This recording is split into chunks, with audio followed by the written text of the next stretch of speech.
All right, so it is 8:15 on Tuesday, August 17th of 2021. We're gonna try something new. We're gonna try this whole YouTube thing. So my name's Jacob Runge. Haven't exactly decided on a channel name yet. If you think of one, let me know. Like, subscribe to the Instagram. That'll be in the link. And this will just be a little view of life, farming, and trucking through the eyes of a 17-year-old. So today we're out looking at our cornfield here, quite obviously. This field here is DeKalb seed corn, and it's planted on an 8-acre field next to a river bottom. This one's kind of up on a hill in this exact piece here where we're at. As you can tell, it's quite dry. We got some ears, or some stalks there that are starting to see signs of drought. But this is a nice, big, girthy looking ear of corn. It's already starting to dent. It's August 17th it started to dent. Started tasseling on the 4th of July. And this is just what the corn crop's looking like here. We're gonna go walk through here a little bit more and see what we see.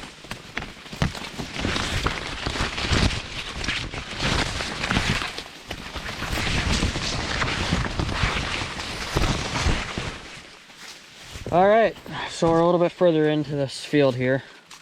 We're kind of next to a grove, so the deer like to nibble on our corn here.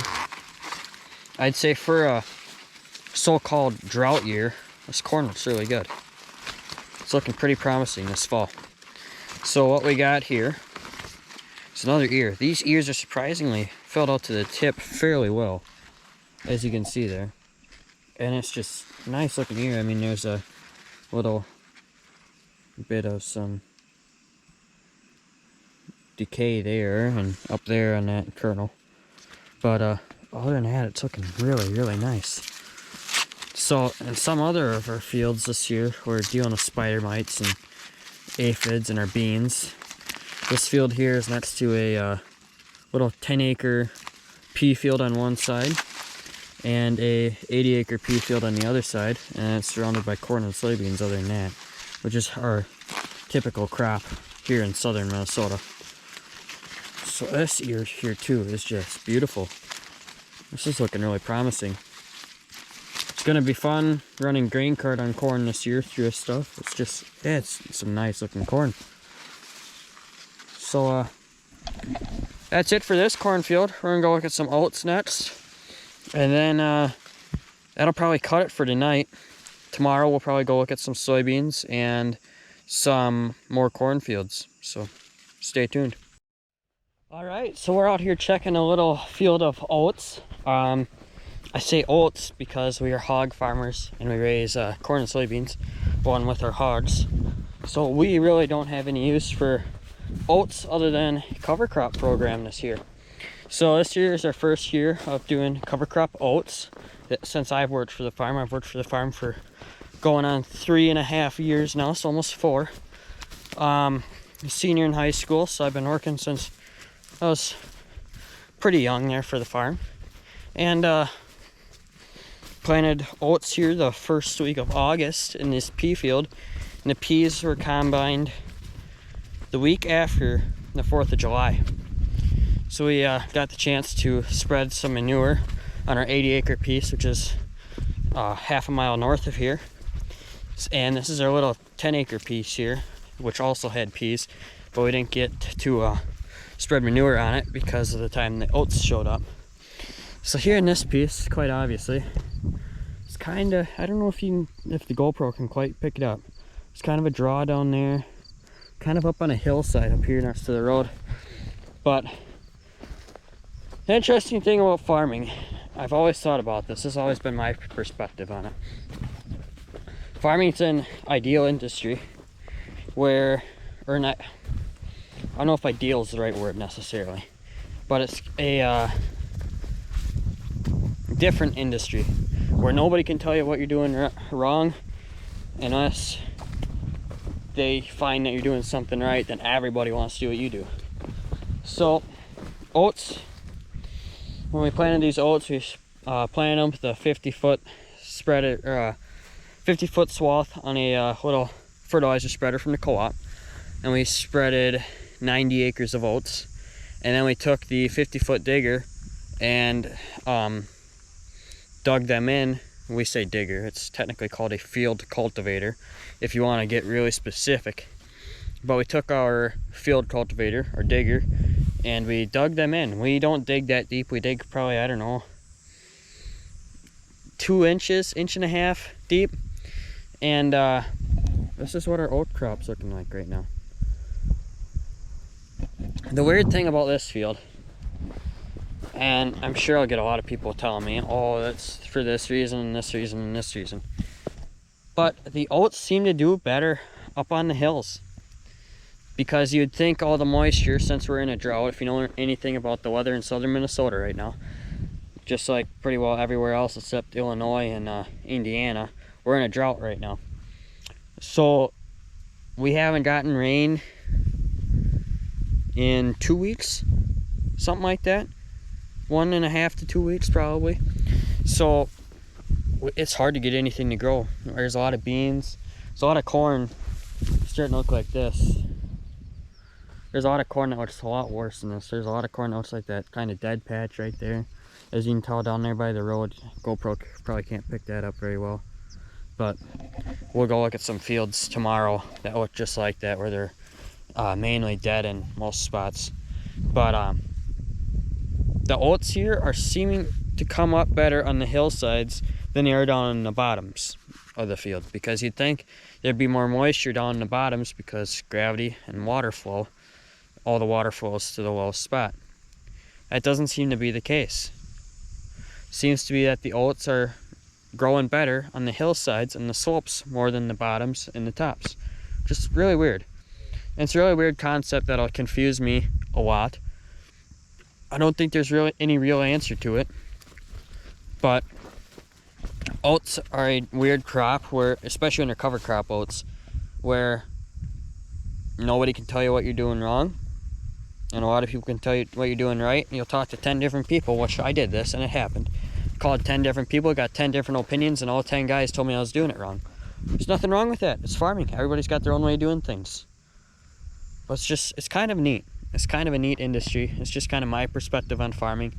Kind of like John Deere in Case IH, and then you got them weird gleaner guys. And they're just kind of different. But anyhow, everybody uses, or everybody's got their own opinion, DeKalb seed corn, which is what we use, and Asgrow beans versus like Stein beans, or Wiffles corn, or Beck's corn.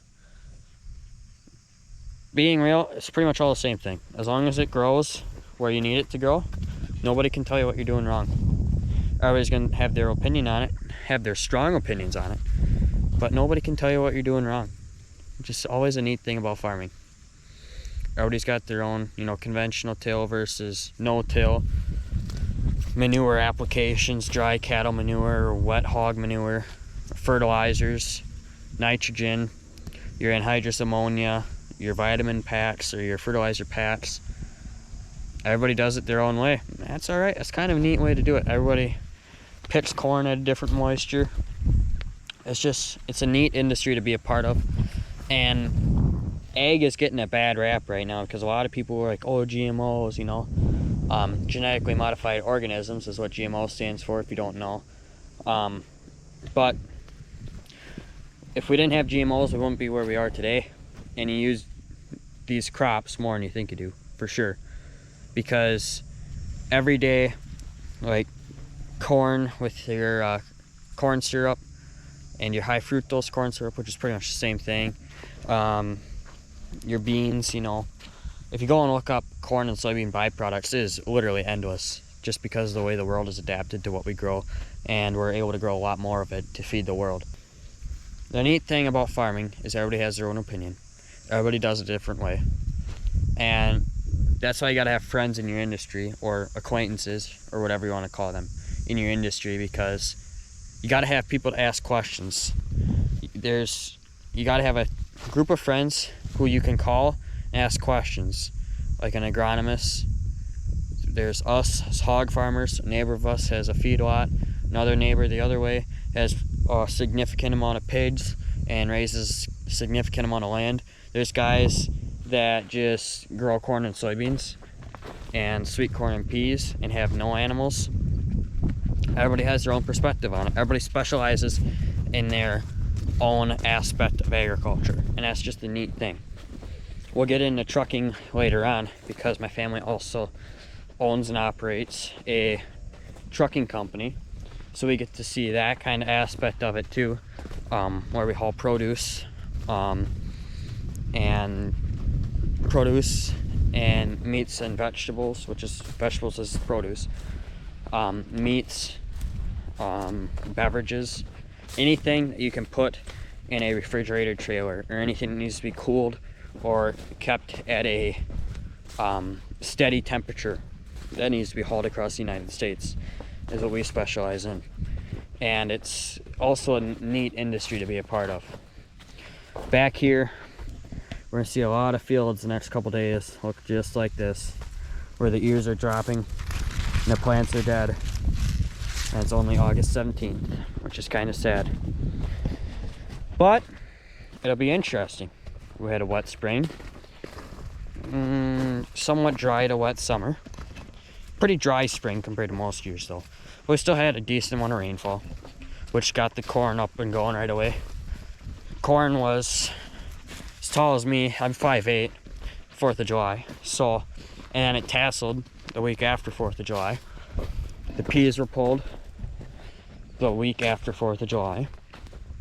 And we'll go look at some beans tomorrow, but the beans around this area are significantly incredible. I mean incredible, like chest height. It's crazy.